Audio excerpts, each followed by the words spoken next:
여호수아 1장 6절에서 9절까지 말씀 제가 봉독하도록 하겠습니다. 강하고 담대하라. 너는 내가 그들의 조상에게 맹세하여 그들에게 주리라 한 땅을 이 백성에게 차지하게 하리라. 오직 강하고 극히 담대하여 나의 종 모세가 내게 명령한 그 율법을 다 지켜 행하고 우로나 좌로나 치우치지 말라. 그리하면 어디로 가든지 형통하리니 이 율법책을 내 입에서 떠나지 말게 하며 주야로 그것을 묵상하여 그 안에 기록된 대로 다 지켜 행하라. 그리하면 내 길이 평탄하게 될 것이며 내가 형통하리라. 내가 내게 명령한 것이 아니냐. 강하고 담대하라. 두려워하지 말며 놀라지 말라. 내가 어디로 가든지 내 하나님 여호와가 너와 함께 하느니라 하시니라. 아멘. 요즘 참 힘들다는 말이 자주 나옵니다. 청년들이 힘든 세대라고 합니다. 코로나도 그렇고 취업도 잘 안 되고 집도 아직 안 사는데 집값은 너무 오르고 힘든 시기가 맞습니다만 참 우리 아버지 세대를 생각하면 더 고통의 시기였을 거라 생각이 듭니다. 한 매체에서 어떤 어르신의 삶을 조명하는데 일제강점기에 태어나서 어린 시절 6.25를 겪고 군에 입대했더니 월남전이 발생해서 파병을 갔다가 겨우 살아 돌아와서 광주에서 사업을 하는데 5.18을 경험하고 미국으로 좀 이민을 가서 이제 좀 이런 속 시끄러운 거 안 겪고 살자고 했더니 LA 흑인 폭동을 만나고 미국도 아닌갑다 해서 독일로 이주했더니 베를린 장벽이 붕괴되는 것을 경험하고 그래도 한국이 제일 낫다 해서 한국으로 다시 돌아와서 사니까 IMF를 만나는 그런 인생의 얘기를 하는 참 20세기 여러 풍파를 다 따라다니며 겪으신 분 같았습니다. 혹 여러분 이분처럼 인생이 형통하지 못하고 꼬인다는 생각이 드십니까? 형통이라는 단어가 어떤 의미입니까? 좋은 의미입니까? 여러분과 연관이 있으면 좋겠습니까? 만약 형통이 싫다면 여러분 그 반대는 불통입니다. 만사가 불통하면 살맛이 나지 않습니다. 삶의 의미도 없어집니다. 그런데 형통케 하는 축복을 받으면 모든 것이 잘됨으로 인생의 보람을 느끼고 행복한 삶을 살게 됩니다. 오늘 참석한 성도 여러분 모두 형통케 되는 축복을 받으시기 바랍니다. 먼저 형통이란 말은 히브리어로 자라크라고 합니다. 이 말은 장애물이 있는 곳을 뛰어넘다 혹은 건너가다라는 뜻입니다. 또 번영하라는 뜻도 있습니다. 공동 번역에서는 이 형통에 대해서 앞길이 열린다, 잘 나간다는 의미로 번역하고 있습니다. 그래서 형통이라고 하는 것은 그런 의미입니다. 처음에는 안 되다가도 잘 나가고 앞길이 확 열리고 장애물이 있으나 건너가고 넘어가고 결국 번영한다는 말입니다. 이 세상에서 성공하기를 원하는 사람들이 누구나 읽어야 될 성공의 백사이자 성공의 집신처가 있습니다. 바로 하나님 말씀 성경입니다. 이 안에 성공적인 삶을 살아가는데 필요한 모든 비결과 원리가 고스란히 담겨 있습니다. 성공에 대한 수백, 수천 권의 책들을 참고하지 않아도 이 말씀을 잘 살피기만 하면 성공에 필요한 모든 해답을 얻을 수가 있습니다. 하나님은 우리들이 성공하면서 살아가기를 원하십니다. 다른 말로 하면 우리의 인생 자체가 처음부터 성공하도록 그분에 의해 디자인되어 있고 설계되어 있는 겁니다. 그러므로 실패하지 않은 자체가 이상한 일인 겁니다. 우리가 이 세상의 실패자가 아니라 성공자로 보다 가치 있고 의미 있게 살아가기 위해서는 이 성경의 원리들을 충실히 따라야 됩니다. 우리가 주님이 가르쳐 주신 이 성공의 법칙을 따르려 하지 않고 자기 마음대로 행동하기 때문에 실패하는 것이지 말씀을 통해서 제시해 주는 원리들을 지켜 행하면 성공은 저절로 찾아오는 것입니다. 하나님은 우리의 성공을 위해서 위대한 성공의 모델들을 성경 안에 기록해 놓으셨습니다. 그런데 한 가지 재미있는 사실은 이 하나님의 말씀 참 온통 성공한 이야기로 가득 차 있으면서 정작 성공이라는 단어를 발견할 수 없습니다. 다만 그 대신에 형통이라는 말이 나올 뿐입니다. 개인적으로 성공이라는 말보다 형통이라는 말을 더 좋아하는 이유가 그 때문입니다. 성공이란 어떤 의미에서 인간이 노력해서 얻을 수 있는 것이라는 의미를 가지고 있으나 이와 반대로 형통이란 사람의 수고보다는 하나님의 은혜로 값없이 주시는 선물이라 할 수 있습니다. 인간이 세상적으로 얻은 성공이란 다른 면에서 보면 거짓된 성공이거나 잘못된 성공일 경우가 허다합니다. 또는 실패 같은 성공을 성공이라고 착각하는 우를 범하기도 합니다. 그러나 이 형통에는 실패라는 것이 존재하지 않습니다. 왜냐하면 형통이란 언제나 실패 자체도 전화위복으로 전결되는 것을 의미하기 때문입니다. 형통한 삶을 사는 자는 실패를 모르고 살아가게 됩니다. 왜냐하면 하나님께서 모든 일에 합력하여 선으로 바꿔주시면 여러분 실패의 사건도 형통을 위한 한 과정으로 둔갑되기 때문입니다. 여러분 운이 나쁜 사람은 뒤로 넘어져도 코가 깨진다고 하죠. 그런데 형통한 사람은 뭐가 다른지 아십니까? 험한 비탈길을 가다가 실족하여서 떼굴떼굴 굴러서 산속에 처박혀서 보니 그래도 다친 곳은 하나 없고 손에 뭔가를 잡았는데 보니까 산산뿌리가 저렇게 있는 거예요. 뭐 그런 게 형통한 사람은 넘어져도 실패가 아니고 성공의 밑거름이 되고 성공의 발판이 되고 성공의 기초가 되고 성공을 향한 도약대가 된다는 겁니다. 오늘 본문은 형통한 삶을 사는 비결 몇 가지 증거하고 있습니다. 우리가 함께 살펴보므로 우리의 삶이 주님이 함께 하시는 형통한 삶이 되기를 바랍니다. 첫 번째로 강하고 담대하라 합니다. 6절 말씀 보시면 강하고 담대하라. 너는 내가 그들의 조상에게 맹세하여 그들에게 주리라 한 땅을 이 백성에게 차지하게 하리라 말씀합니다. 여러분 왜 하나님이 여호수아에게 마음을 강하고 담대하게 하라 명령했을까요? 오늘 본문의 여호수아는 이스라엘의 지도자로서 사명을 받았습니다. 여호수아는 모세의 후계자가 되어서 이스라엘의 지도자가 되긴 했어도 사실은 두려움에서 벗어나지 못했기 때문입니다. 그 이유는 모세에 비하면 자신이 너무나 부족한 사람이라고 생각되었고 젊기 때문에 지도자로서 경륜이 부족했고 250만 명 정도 되는 이스라엘 민족 그 많은 사람들 이끌기에 힘이 너무 벅차다고 생각하기도 했습니다.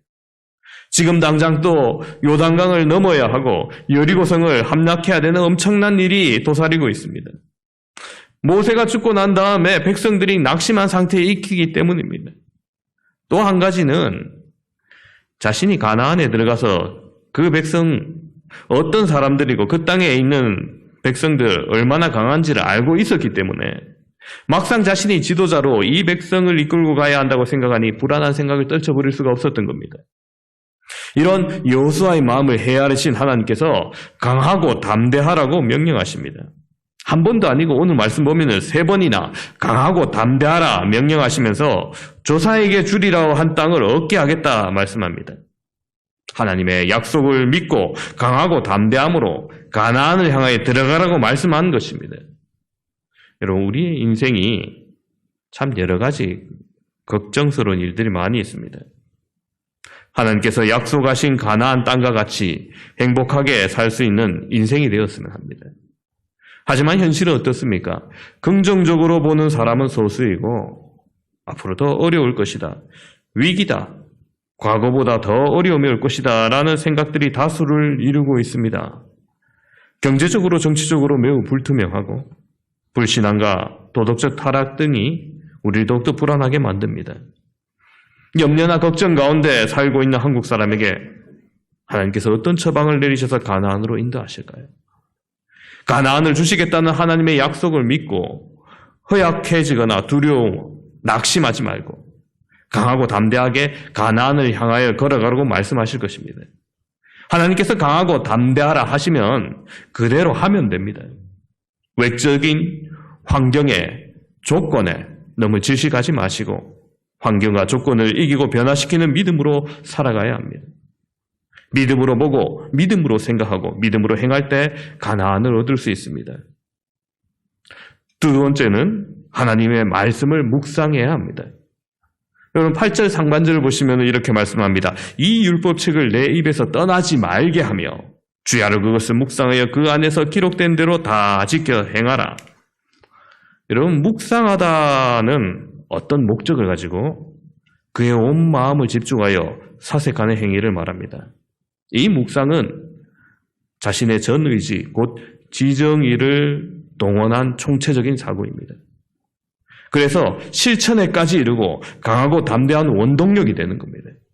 그러므로 묵상은 그저 생각에 그치는 것이 아니라 어떤 일을 도모하도록 결단하도록 동기를 부여하는 것을 내포하고 있는 겁니다. 앞으로 닥칠 수많은 전쟁과 난간을 두려워하고 있는 이 여호수아와 이스라엘 백성을 향해서 하나님께서 하신 말씀입니다. 말씀을 쉬지 않고 묵상하면 앞길이 평탄하고 형통할 것이라고 말씀합니다. 여러분, 말씀 묵상이 우리의 마음을 강하게 하고 담대하게 하여 형통한 길을 걷게 하는 것입니다. 천성을 향하여 나아가는 우리를 향한 동일한 말씀이기도 한 겁니다. 우리는 진정 하나님의 말씀을 날마다 묵상함으로 강하고 담대하게 나아가는 걸음이 되어야 합니다. 하나님은 왜 이런 방법을 원하십니까? 그것을 이루는 분이 바로 하나님 자신이기 때문입니다. 그렇기 때문에 하나님의 말씀을 붙들라는 겁니다. 하나님 말씀을 가까이 하라는 겁니다. 하나님의 말씀을 귀담아 듣고 지켜 행하라는 것입니다. 말씀의 능력을 힘입을 때 그 능력을 통하여 그의 삶을 형통하게 이끌어 주시는 것입니다. 성경을 보면 하나님의 말씀과 형통한 복 사이에 밀접한 관계가 있어요. 시편 128편 1, 2절을 보면은 여호와를 경외하며 그의 길을 걷는 자마다 복이 있도다. 내가 내 손이 수고한 대로 먹을 것이라. 내가 복되고 형통하리라 말하고, 시편 1편에 복이 있는 사람을 가리켜 시편 1편 2절부터 오직 여호와의 율법을 즐거워하고 그 율법을 주야로 묵상하는도다. 그는 시냇가에 심은 나무가 철을 따라 열매를 맺으며 그 잎사귀가 마르지 아니함 같으니 그가 하는 모든 일이 다 형통하리로다 말합니다. 신명기 29장 9절에도 그런즉 너희는 이 언약의 말씀을 지켜 행하라. 그리하면 너희가 하는 모든 일이 형통하리라 말합니다. 그렇습니다. 말씀과 형통, 여러분, 이 둘 사이는 뗄 수가 없는 관계입니다. 무슨 관계일까요? 바로 말씀을 지키는 자에게 형통의 복을 주시는 이유가 무엇일까요? 여러분, 이런 겁니다. 나무의 뿌리가 물을 빨아 올림으로 나무가 자라고 열매를 맺는 것처럼 하나님의 말씀 위에 뿌리를 내릴 때 그 말씀이 주시는 능력을 통해서 우리의 신앙이 성장할 뿐만 아니라 우리가 풍성한 열매를 맺게 되는 겁니다. 이 권세를 의지하면 어떠한 상황에서도 두려워하지 않을 수 있습니다. 왜냐하면 그 말씀이 우리에게 평안을 가져다 주기 때문입니다. 아무리 캄캄한 어둠 속 같은 곳에 갇혀 있다 할지라도 두려워하지 않을 것은 그 말씀이 빛이 되어 나아갈 길을 비춰주기 때문입니다. 아무리 환란이 짙고 그 가운데 갇혀 있다 할지라도 우리가 낙심하지 않을 것은 그 말씀을 의지할 때 이길 수 있는 능력을 공급해 주시기 때문입니다. 아무리 무서운 질병이 찾아온다 할지라도 절망하지 않을 것은 말씀 안에 치유의 은혜가 넘쳐나기 때문입니다. 여러분, 이처럼 말씀에는 무한한 능력이 숨어 있습니다. 여러분, 우리가 말씀을 이 영적 무기로 적절하게 사용하면 날마다 공급해 주시는 주의 은혜를 경험하게 될 것입니다. 오늘 보면 8절을 다시 보시면 이 율법책을 내 입에서 떠나지 말게 하며 주야로 그것을 묵상하여 그 안에 기록된 대로 다 지켜 행하라. 그리하면 내 길이 평탄하게 될 것이며 내가 형통하리라. 여러분, 입이란 음식이 오가는 통로이기도 하지만 무엇보다도 언어가 나가는 통로라고 할 수 있습니다. 어떤 언어를 쓰냐에 따라서 우리의 인생이 달라집니다. 부정적인 언어를 쓰면 그 힘에 의해서 인생이 부정적으로 바뀌어서 여러분, 믿음의 언어, 축복의 언어, 희망의 언어, 긍정적인 은혜를 사용하면은 그 언어의 힘대로 또 그대로 이루어지는 겁니다. 여러분, 복음서를 보시면은 예수님께서 말씀 한마디로 병자들을 고치시고 풍랑을 잠잠케 하시고 사탄의 유혹을 물리치시죠. 말씀 자체가 가지고 있는 위력이 어떠함을 실감나게 보여주십니다. 이 권세를 체험하기를 여러분 원하십니까? 여러분, 말씀이 입에 붙어 있어야 합니다. 오늘 본문은 내게 말합니다. 내 입에서 떠나지 말게 하라. 늘 있어라는 거예요. 우리의 입에 늘 있는 게 뭡니까? 간식이 늘 입에 있는다 이렇게 말씀하지 마시고 우리의 입에 붙어 있는 게 여러분 더러운 말 그런 거 대신에 주님의 말씀을 채워 넣어야 된다는 겁니다. 우리 입에서 맨날 죽는다, 아유 죽겠다, 힘들어서 못하겠다, 더러워서 치사해서 뭐 이런 게 계속 나오면은 그 실패의 언어들 때문에 정말 실패해요. 그 언어들을 철저히 제거해야 됩니다. 하나님은 이 모든 일을 다 되도록 만들어 놓으셨는데 왜 스스로 안 된다고 움츠러들고 그거부터 시작합니까? 여러분 여기서 제가 하나 질문을 드리겠습니다. 여러분 경부고속도로 우리나라 1호 고속도로죠. 누가 만들었습니까? 경부고속도로를 누가 막 건설했습니까? 하면은 뭐라고 대답합니까? 보통 대부분 박정희 대통령이 이렇게 말할 겁니다. 그럼 박정희 대통령이 그것을 어떻게 만들었습니까? 그 도로를 까는데 그분이 한 일이 뭐냐는 거예요. 뭐 굴삭기로 땅을 팠습니까? 아니면 덤프 트럭을 자재를 실어 날랐습니까? 아스팔트를 평평하기 위해서 롤러를 굴렸습니까? 아무것도 한 일 없습니다. 그분이 한 일이라고는 기공식 때 와서 테이프로 가위 자르고 첫삽 딱 뜬 것밖에 없습니다. 그럼 그분이 만들었다고 말하는 이유가 뭡니까? 그분이 만들라고 말을 했기 때문이죠. 그렇습니다. 자신의 권력을 이용해서 그 일을 하도록 명령을 내렸기 때문에 그 지시에 따라 사람들이 움직이고 뭐 자본이 오가고 물자가 동원되었던 겁니다. 여러분 그렇습니다. 세상의 권력자의 말도 이처럼 위력을 발휘한다면 살아계신 하나님께서 말씀하실 때 못하실 일이 어디 있겠습니까? 그 어떤 문제도 능치 못할 일이 없을 겁니다. 우리 앞에 스스로 해결하기 어려운 난제가 있다 해서 질에 낙심하거나 공포에 떨면 문제 해결은커녕 더욱 두려움만 커질 뿐입니다.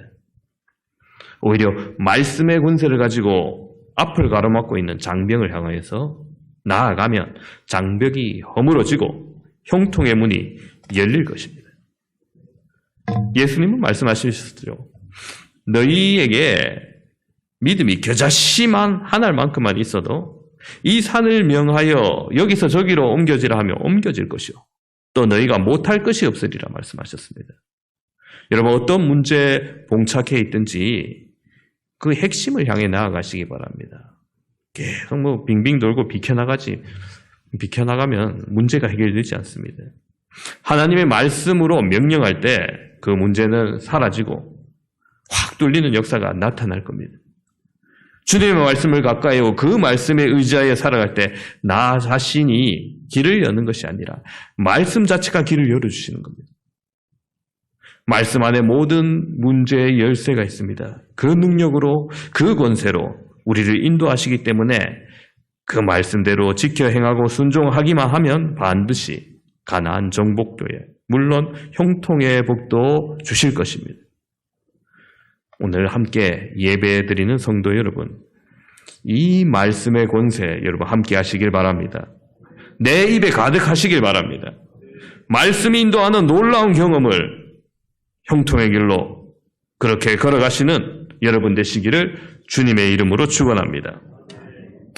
어떻게 해야 형통의 복을 누릴 수 있나? 세 번째로 좌우로 치우치지 말아야 됩니다. 7절 하반절 말씀을 보시면 우로나 좌로나 치우치지 말라. 그리하면 어디로 가든지 형통하리니. 예전 성경에는 좌로나 우로나 이렇게 얘기했는데 요즘 우측이 먼저라서 요즘 성경은 우로나 좌로나 치우치지 말라 이래 돼 있습니다. 어떤 게 편하십니까? 저는 아직도 좌로나 우로나 이게 더 편한 것 같아요. 뭐 좌측이 먼저든 우측이 먼저든 치우치지 않는 게 이게 중요합니다. 여러분 이 때문에 제대로 목표로 나아가지 못하고 주춤거릴 때가 많아요. 괜히 좌우로 오른쪽으로 왼쪽으로 보다가 흔들릴 때가 있습니다. 오른쪽을 보니 돈이 굴러오는 것 같아서 쫓아가다가 중심을 잃어버리고 왼쪽을 보니 명어가 기다리고 있는 것 같아서 잡으려고 가다가 헛디뎌 넘어지고. 우리의 인생을 형통하게 살아가려면 무엇보다도 이 균형, 좌우로나 우로나 치우치지 말고 하나님이 세우신 원칙으로 가야 된다는 거예요. 우리는 살아가면서 우리의 중심을 뒤흔드는 유혹을 만날 수밖에 없습니다. 아마 여호수아도 예외가 아니었을 겁니다. 그가 가나안 땅을 정복하기 위해서 얼마나 많은 유혹들을 이겨내야 했을까요? 그렇다면 어떻게 해서 그가 그 무서운 유혹들을 견디고 승리할 수 있었습니까? 그는 한 번도 한눈을 팔지 않고 하나님이 주신 성공의 원칙을 가지고 뚜벅뚜벅 걸어 나갔습니다.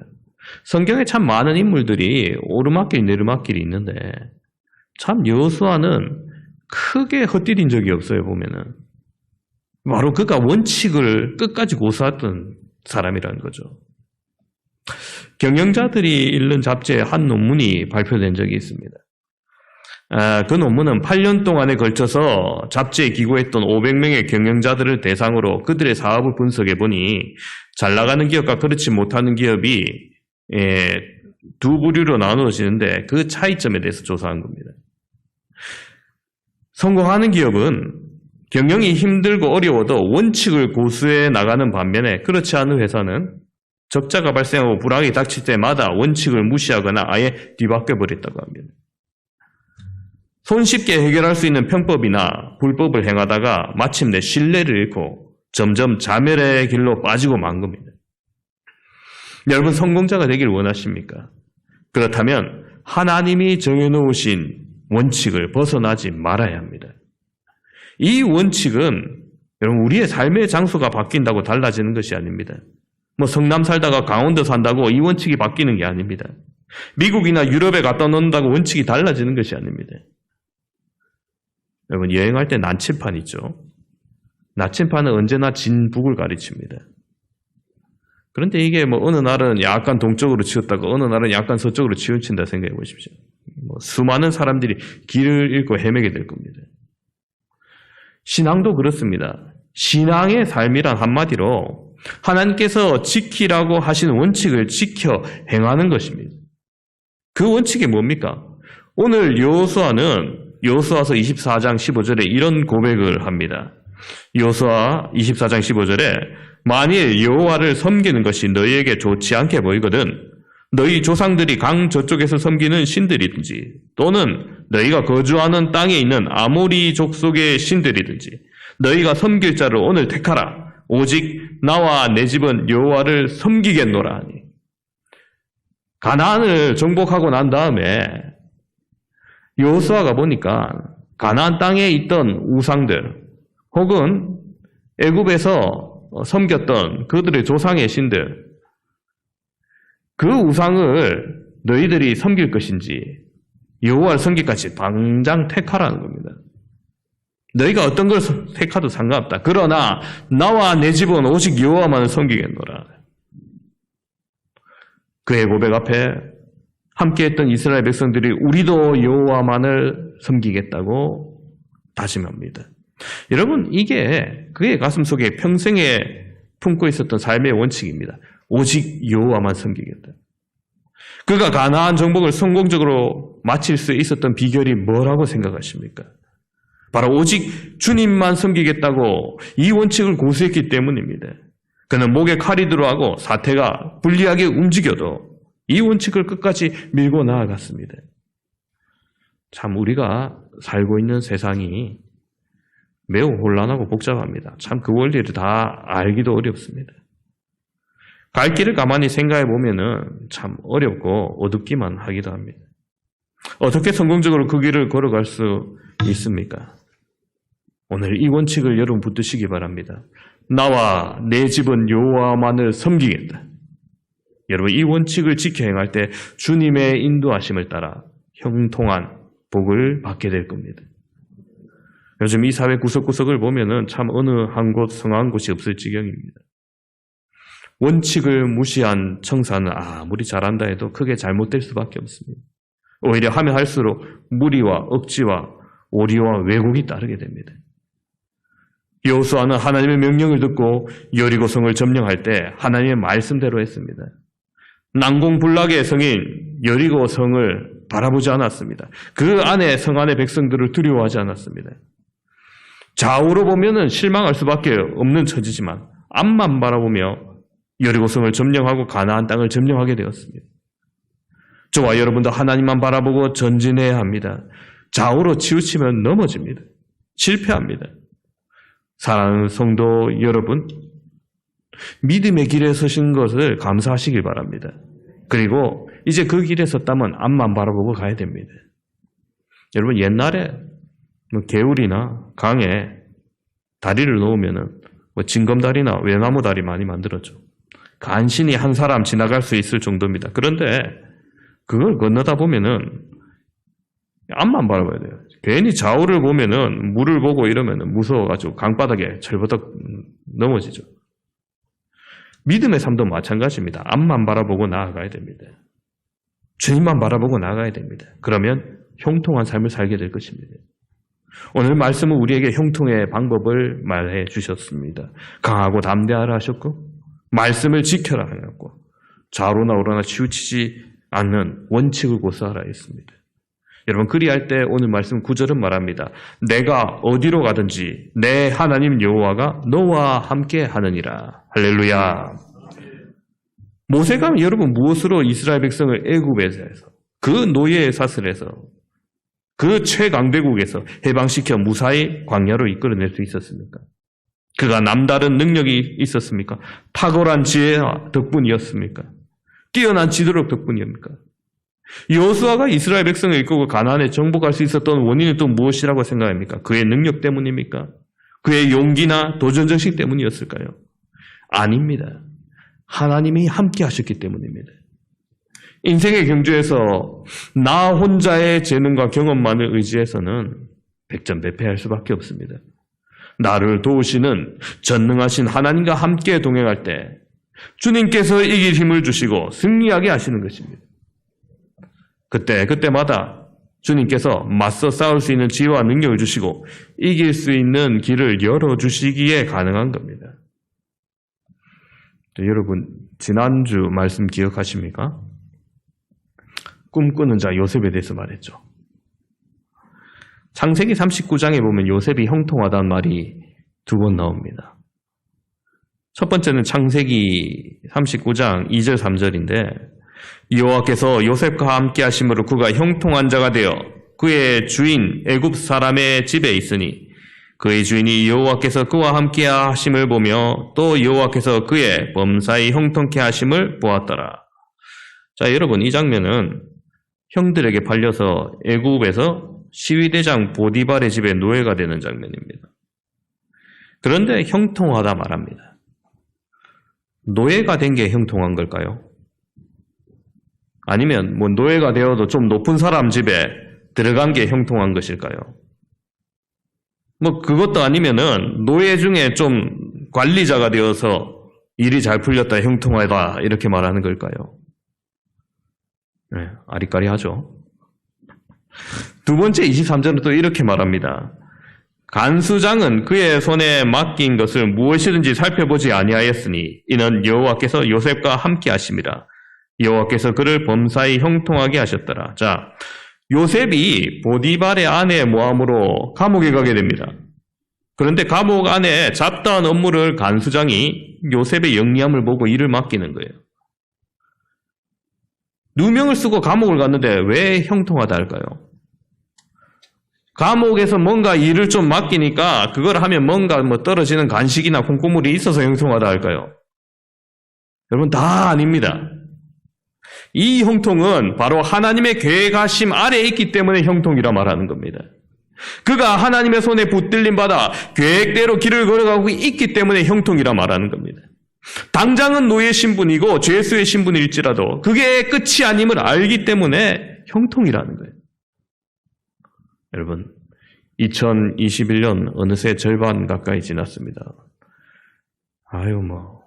춥고 송구 영신 예배 한 지 얼마 안 된 것 같은데 벌써 덥고 에어컨 틀어놓고 그죠? 이제 2021년 7달 남았습니다. 과연 이 올해 끝나기 전에 코로나가 종식될까? 저 올해 목회 계획할 때 6월 첫째 주 어제 계획대로라면 우리 전교인 야유회 가요. 참 계획대로 안 되죠. 참 우리가 어떤 길을 가게 될지 알지 못합니다. 우리의 미래를. 여러 질문이 있지만 무엇보다도 여러분 하나님의 말씀에 귀를 기울이시기 바랍니다. 말씀을 붙들어야 됩니다. 말씀을 가까이 해야 합니다.